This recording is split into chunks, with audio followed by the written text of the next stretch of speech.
BCB ঘিরে একের পর এক বিতর্ক, এর সাথে যোগ হয়েছে মাঠে হতাশাজনক পারফরম্যান্স।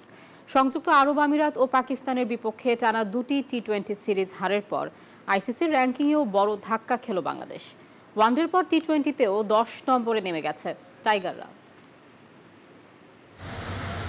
বিসিবি একের পর এক বিতর্কিত সিদ্ধান্তে সমালোচনার কেন্দ্রবিন্দুতে, অন্যদিকে মাঠের পারফরম্যান্সেও করুণ চিত্র। সাম্প্রতিক সময়ে সংযুক্ত আরব আমিরাত ও পাকিস্তানের কাছে টানা দুটি টি-20 সিরিজ হারার পর র্যাঙ্কিংয়েও বড় ধাক্কা খেল লিটন দাসের দল।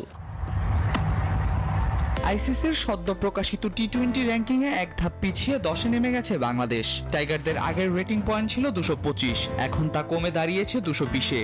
বিপরীতে কোনো ম্যাচ না খেলেও 223 পয়েন্ট নিয়ে 9 নম্বরে উঠে গেছে আফগানিস্তান।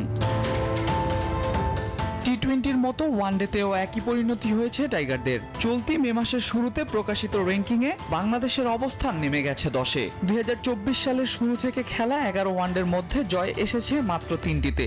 আফগানিস্তান ও ওয়েস্ট ইন্ডিজের কাছে সিরিজ হারার পাশাপাশি সবশেষ আইসিসি চ্যাম্পিয়ন্স ট্রফিতে একটি ম্যাচও জিততে না পারায় 4 পয়েন্ট খুইয়েছে শান্ত লিটনরা। টি-20 র্যাঙ্কিংয়ে বর্তমানে শীর্ষে আছে বিশ্ব চ্যাম্পিয়ন ভারত। এরপর যথাক্রমে রয়েছে Australia, England, New Zealand, West Indies, দক্ষিণ আফ্রিকা, শ্রীলঙ্কা ও পাকিস্তান। বোর্ডের অভ্যন্তরীণ কোন্দল ও প্রশাসনিক অস্থিরতার মাঝে জাতীয় দলের ধারাবাহিক এই ব্যর্থতা সমর্থকদের হতাশা আরও বাড়িয়েছে।